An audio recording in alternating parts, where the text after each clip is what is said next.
Bonjour très chers frères, c'est avec un honneur que je vous retrouve, c'est une grâce pour moi de partager la communion du Saint-Esprit avec vous. Vous que nous suivez, nous vous sommes reconnaissants, on dira ça comme ça, d'aimer la parole du Seigneur, d'aimer les conseils divins. Et aujourd'hui encore, j'ai envie qu'on parle un peu des situations présentes. La situation présente nous a causé beaucoup de réflexions. Sauf que certains ont réfléchi sans la parole de Dieu. Prions. Seigneur, te bénissons, te rendons grâce, te disons merci pour la vie et la grâce que tu nous as accordée d'être là ce matin. Merci de nous enseigner, de nous instruire au nom de Jésus. Amen. Le coronavirus, c'est ce fléau qui s'est abattu sur le monde entier, qui nous a tous effrayés. Les gens se demandent, est-ce que c'est une attaque du diable? Est-ce que c'est une manipulation démoniaque? Les gens disent, ce sont les gens qui ont créé des virus. Que les gens aient crié pour que ce soit une œuvre du diable, ce sont des outils de Dieu pour nous avertir. Alors, ce fléau avait un seul objectif. La Bible en parle. Dans les derniers temps, il y aura des choses qui vont annoncer la venue de Jésus. Et voyez-vous, quand on lit dans le livre d'Apocalypse chapitre 9, nous voyons que la Bible a prévu qu'il y aura des fléaux.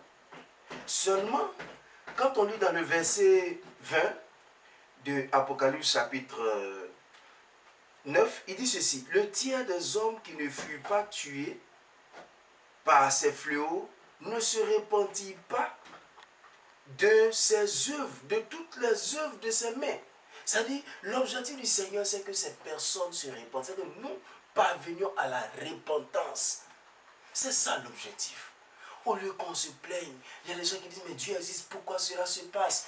Oui, Dieu existe, alors Dieu nous a prévenu que les choses vont arriver. La Bible nous a dit, rachetez le temps car les jours sont mauvais. Paul a dit à Timothée, dans les derniers jours, il y aura des temps difficiles. Chers frères, il faut que tu comprennes bien. Ce n'est pas une malédiction que ces choses arrivent. Les guerres ont été prévues par la Bible, les guerres, les famines,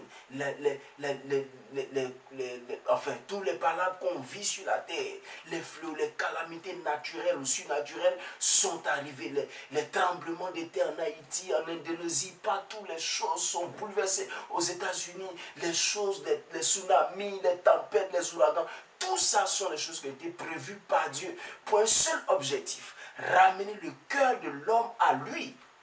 Chers frères, le coronavirus a un seul objectif. Pas pour nous effrayer, mais pour qu'on soit attaché à Dieu. Nous n'allons plus dans nos églises pour faire les cultes. Même si le bâtiment est fermé, notre communion avec le Seigneur est toujours ouverte. Il faut qu'on s'attache à Dieu. Le Seigneur nous rappelle à lui. Attachons-nous fermement à sa parole, à lui, à cette communion qui va nous vivifier, qui va nous permettre d'avoir une lucidité spirituelle et pour aborder les choses, les frères. Ne nous plaignons pas. Ne nous décourageons pas. Faisons revenir dans notre esprit que le Seigneur nous a déjà dit. Vous savez, quand tu es convaincu que le Seigneur t'a déjà dit, que tu as déjà l'information, tu ne te plains pas, tu n'es même pas surpris quand les choses se passent. Ne serons pas surpris, attachons-nous au Seigneur et souvenez-vous, Jésus revient bientôt. Et ce revenir bientôt peut signifier deux choses. Soit il va venir te trouver sur la terre après que des événements se soient produits. Mais ou bien tu vas le trouver là-bas après ta mort. Parce que cette chair qu'on vivifie ou bien qu'on magnifie trop n'est que poussière. Un jour, tu vas perdre la vie. Et la Bible dit, à quoi servira-t-il un homme de gagner le monde s'il perd son âme? Tu auras perdu ton âme parce que tu as trop cherché les choses de la terre. Tu as trop cherché les richesses de la terre. Et la Bible dit, ne vous attachez pas à ces richesses que la rouille, les teignes peuvent dévorer, mais attachez-vous au Seigneur. À quoi servira-t-il un homme de gagner tout le monde s'il perd son âme? Aujourd'hui, les gens, ils ne peuvent plus voyager. Pourtant, les chrétiens pensaient que le voyage était une bénédiction suprême. Oui, ils ne peuvent plus voyager. Ah, ils ne peuvent plus montrer leur passeport pour dire qu'ils ont voyagé, pour se sentir grands. Vous savez, une des choses les plus difficiles dans le monde chrétien, c'est que les gens, quand ils n'ont rien, se sentent petits. Pourtant, ils ont tout déjà avec le Seigneur.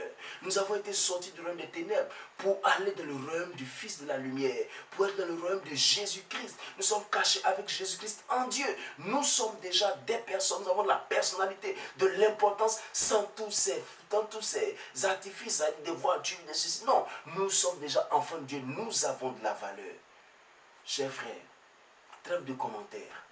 J'ai envie juste de vous dire ce matin, attachons-nous fermement au Seigneur parce que Jésus revient bientôt. L'objectif de tous ces événements, c'est pour nous attirer à lui. Et vous savez, ces choses ne vont pas s'arrêter. Les choses vont se succéder. Peut-être qu'après le coronavirus, il y aura encore des choses qui vont effrayer tout le monde entier. Est-ce que tu seras prêt à rencontrer le Seigneur? Et la Bible a dit, Jésus se pose la question, est-ce que je vais trouver foi sur la terre? Oui, peut-être à cause des séductions. Mais ça aussi, c'est une séduction. Le diable est en train de nous dire, tu vois, si Dieu était là, tout ça ne serait pas arrivé. Et pour les esprits les plus faibles, ceux pour les non-avertis, nous dirons ça comme ça, ils vont croire au mensonge du diable. Pourtant, le diable est fort en mensonge, mais il ne peut jamais nous conduire vers Dieu. Que le Seigneur vous bénisse, que sa grâce vous accompagne. Ne baissez pas les bras, attachez-vous davantage au Seigneur, parce que Jésus revient bientôt. Que le Seigneur vous bénisse. Nous nous retrouvons une autre fois pour un nouvel enseignement. Bonne journée.